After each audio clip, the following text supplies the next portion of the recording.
So there's a lot of players in the league that play for teams that you could say don't count. like Kevin Knox at like the Knicks. Are they really an NBA franchise? Technically, yeah, but they run like one. No. So we've come up with a list of players that we would like to see get a nice trade and have a fresh start. Yeah, I think before we get into the list, I feel like it's a common theme of people getting drafted into bad situations. Out of their control. It's not their fault, but because, like, he's not on the list, but Ben McLemore got drafted by the Kings. That was the worst possible situation. I was going to say, like, when Isaiah Thomas got drafted away from Celtics when he was, like, in good form, then they randomly traded him for no reason. He was crying. Like that. Yeah, so first up on the list, Mo Bamba. He got so unlucky because they drafted him 5th overall when they already had an all-star centre in Vucevic. So I didn't see the sense in that. I think the plan was to let Vucevic walk in free agency so he can go to Dallas or somewhere else and then start Mo now. But obviously they signed Vuce to a big deal and Mo is just sitting on the bench playing 15 minutes a game and averaging 5 points. He needs to go somewhere where he can, like, maybe Atlanta where he starts for the rest of his career with Trey. But you could go to Atlanta, but it's very likely that Drummond will end up at Atlanta in the summer. They've stopped trade talks with him now. No, but when he's free agent in the summer, fair that's a good move.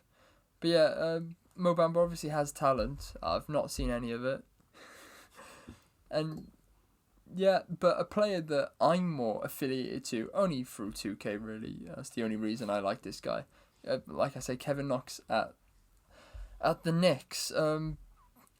A good player, a good small forward, a decent 3-point shooter, but he's stuck at whatever the Knicks are. What I don't even. It's devastating because going into the draft, he was my number 2 player behind Trae Young. Mo Bamba was 3rd, by the way. So 2 of my top 3 players got drafted into the worst possible situation from. I'm devastated. Free Kevin Knox. But like free Kevin Love. But like at the start of the season, Dave Fizdale, the old Knicks coach who got fired, and rightly fired because he was horrific at his job, he was not playing Kevin Knox because he thought by him sitting on the bench it would help him improve. You only improve by playing, so there's a reason he's no longer a coach. I didn't quite understand why he thought that was sensible. But like this season, he's only playing not even 20 minutes per game and averaging 7 points on 38% shooting. Like, he needs to go. What will it take to get him? I don't know, but not much probably. Probably not much because he's barely playing. So I hope he can go somewhere and just get a fresh start. Celtics. No, please no. Well, please no, because you don't like the Celtics, or please no, wouldn't be a good fit. Both.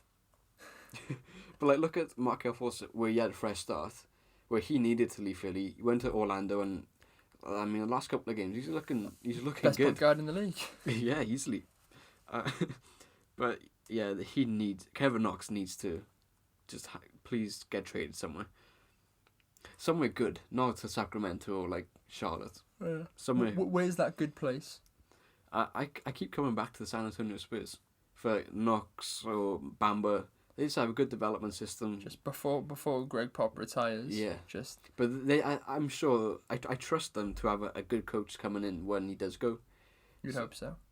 It would ruin their kind of legacy. Yeah, they are one of the best run teams in all of sport, so I trust them with anything really, because they can turn low draft picks into starter level players like DeJounte Murray, Derek White.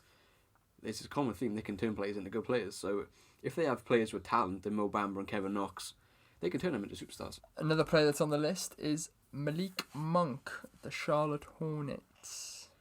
Yeah, it's another situation. Just he went into a bad one.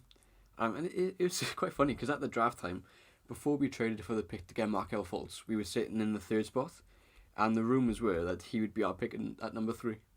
I mean, you could do with a player like that right now. Or someone who shoots 25% from 3. No, but yeah, I mean, not that, but somebody like who has the ability, shows it briefly. I always saw him as someone like J.R. Smith, where he comes off the bench and just lights her up. That's what I thought he would be, like that sort of player. He hasn't really developed into that player yet, but is he ever going to do it in Charlotte where they've got a young coach, they haven't got a proven track record of developing players apart from Kemba? he's just another one. He needs to go somewhere. So send him to the Spurs. Send him to the Spurs. Send him to the That Spurs. should be just their training camp. To send to the Spurs, and they'll come back a man. The Spurs should be like a G League team where they just take teams and take players and turn them into regular starters. Yeah. I always saw like Malik Monk kind of like Buddy Hield, like similar type players, and then Buddy Hield is performing better than Malik Monk is, and Malik Monk's kind of just stuck at this state where he's just not playing well. And when Kemba left in the summer, I kind of expected Monk to take that big leap to maybe average 17, 18 points. Still on low efficiency, but I thought he'd at least make that jump. But Instead, Graham did instead. But then they brought in Terry Rozier, and Devontae Graham's come out of nowhere and done it. So he's missed this. He had this opportunity and he's missed it. So I doubt he's going to get another one, because I'm sure the Hornets are going to sign Devontae up for a big contract when he's due. And Terry Rozier is not going anywhere for a long time. No, because nobody wants him.